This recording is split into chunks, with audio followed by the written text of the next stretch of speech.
जन्म साखी के 4th पार्ट में आप सभी का बहुत बहुत स्वागत है। अपनी पिछली वीडियो में मैंने मर्दाने की गुरुजी के साथ चलने के लिए सहमति और रबाब लेकर आने के बारे में जिक्र किया था, जिसके बाद दोनों ने बेबे नानकी से आज्ञा ली और चल दिए। जब दोनों सुल्तानपुर से बाहर निकले तो गुरुजी ने मर्दाना से कहा कि एमनाबाद में लालो नाम का एक साधु रहता है, चलो उसके दर्शन करें। लालो लकड़ी का काम करने वाला एक गरीब बढ़ई था।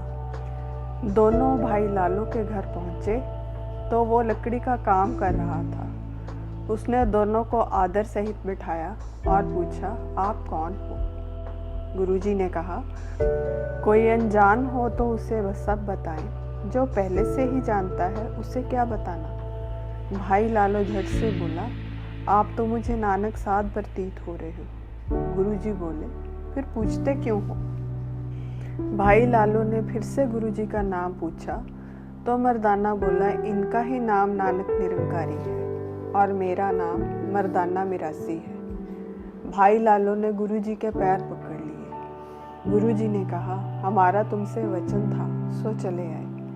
भाई लालो बोले, अंदर की बात अंदर ही रहने दो, जाहिर मत करो। गुरुजी हंस पड़े और बोले, अगर कहीं छिपाना भी चाहो तो बात छिपी नहीं रह सकती। भाई लालो ने कहा, जैसी आपकी इच्छा, और उनके लिए भोजन बनाने को चले गए। बाद में गुरुजी ने भाई मर्दाना को बताया कि हम तुम और यह कितने ही युग इकट्ठे इस संसार में आए हैं।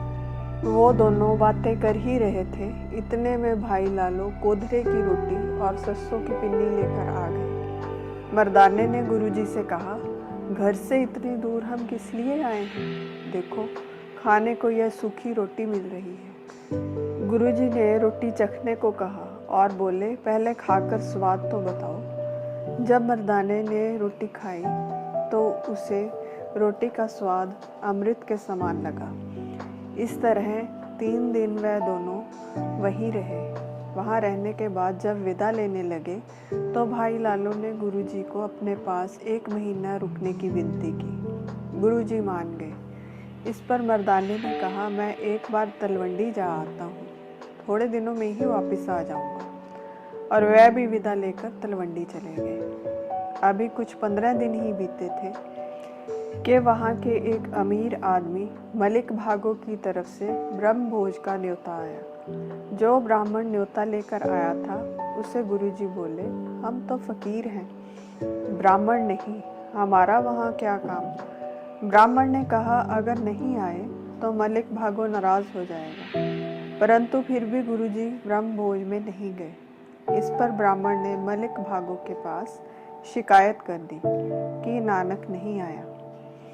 मलिक भागो ने उसी ब्राह्मण को फिर से गुरु नानक को बुलाने भेजा। दूसरी बार भी वे नहीं गए तो मलिक भागो ने गुस्से में गुरुजी को पकड़कर लाने का आदेश दिया।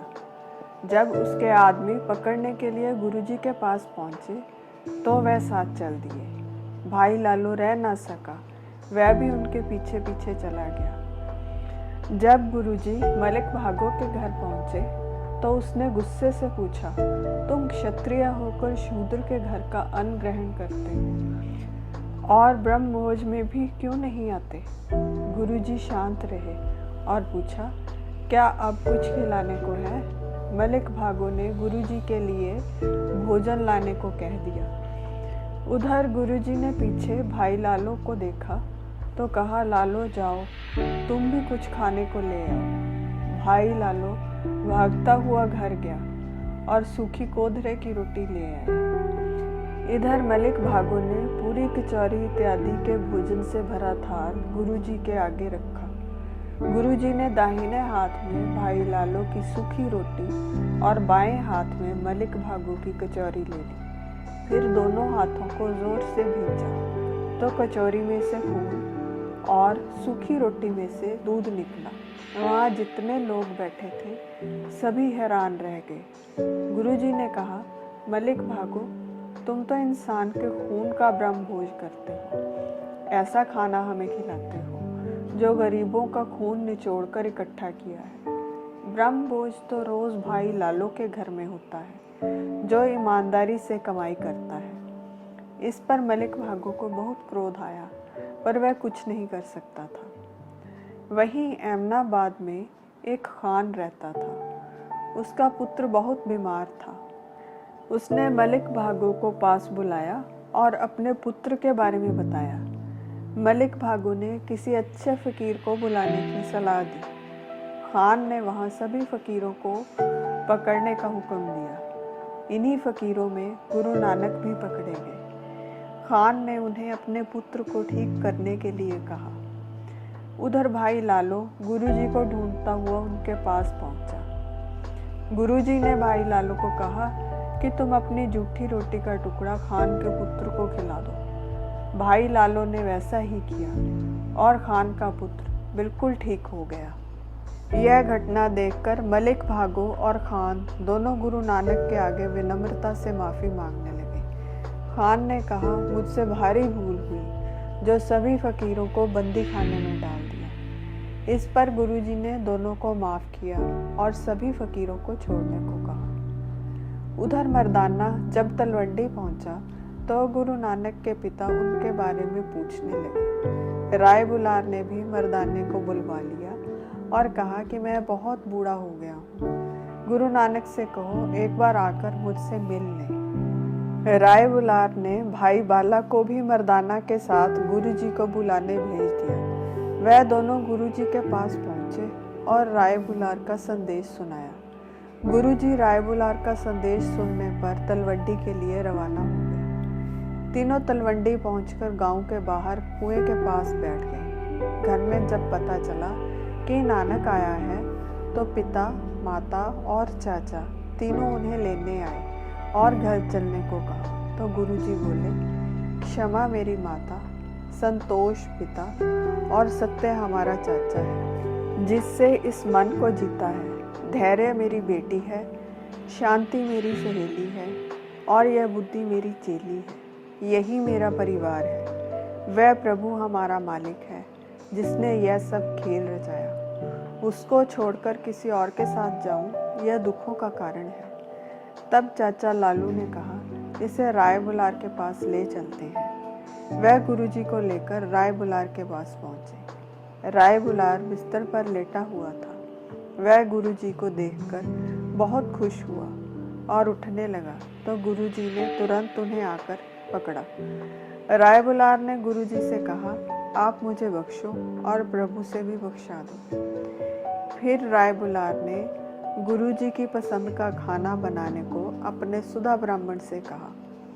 सुधा ब्राह्मण ने गुरुजी की पसंद पूछी तो गुरुजी बोले, जब एक बार प्रभु के नाम का स्वाद चख लिया तो और सब रस फीके लगते हैं। साथ में आई माता तृप्ता राय बुलार से मिन्नत करने लगी कि आप नानक को अपने पास ही रख लो। राय बुलार ने गुरु नानक को वहीं रुकने को कहा और सभी सुविधाएं देने का वचन दिया। गुरुजी बोले, इस माया ने सारे जग को मोह लिया है, परंतु यह साथ नहीं देती और कोई विरला ही यह बात समझ पाता है। तो राय बुलार ने कहा, आप ही फरमाइश कर दो ताकि हम उसे मान लें। गुरुजी ने कहा, हमारी फरमाइश पूरी करने वाला एक प्रभु ही है। मैं यहाँ नहीं रुक सकता क्योंकि यह मेरे हाथ में नहीं है।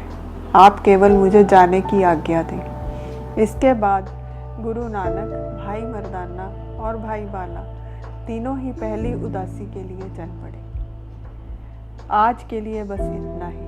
अपनी अगली वीडियो में मैं गुरुजी की पहली यात्रा के बारे में चर्चा करूँगी। तब तक के लिए अपना ध्यान रखें और मेरी वीडियो को देखने के लिए आप सभी का बहुत बहुत धन्यवाद।